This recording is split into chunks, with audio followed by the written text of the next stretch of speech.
దేశంలో అన్ని చేంజ్ అయ్యాయి. మీ నగలు కూడా చేంజ్ చేయండి. మీ పాత నగకు గ్రాముకి 150 రూపాయలు ఎక్స్ట్రా పొంది కొత్త నగలు తీసుకోండి.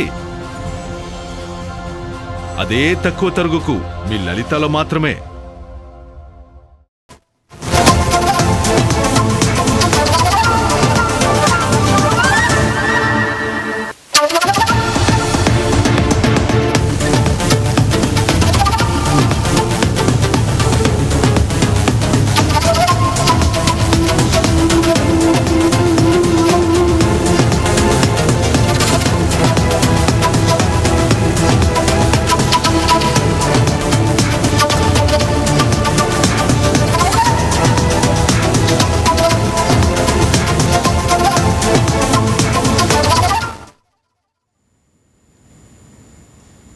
బ్రేకింగ్ న్యూస్ చూస్తున్నాం.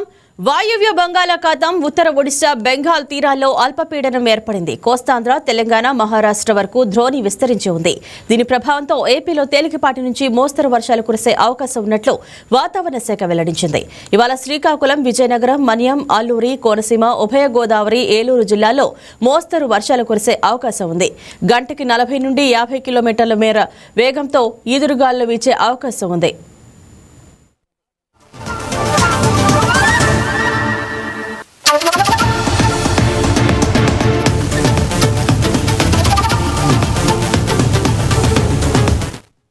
సంగారెడ్డిలోని కొండాపూర్, కంది, సదాశివపేట, నిజామాబాద్లోని పరిధిలోని సాలూరు, కామారెడ్డి, నిజాం సాగర్ ప్రాంతాల్లో భారీ నుంచి అతి భారీ వర్షం పడింది. ఇక వేళ ఉదయం 9 తర్వాత ఆసిఫాబాద్, మంచిర్యాల, నిర్మల్, నిజామాబాద్, ఆదిలాబాద్, భూపాలపల్లి, రాజన్న సిరిసిల్ల, ములుగు, భద్రాద్రి, వికారాబాద్, మెదక్, కామారెడ్డి జిల్లాలో అక్కడక్కడ వర్షాలు పడతాయని హైదరాబాద్ వాతావరణ శాఖ స్పష్టం చేసింది. గంటకు 40 నుండి 50 కిలోమీటర్ల వేగంతో ఈదురుగాలులు వీచే అవకాశం ఉన్నట్లు హెచ్చరించింది.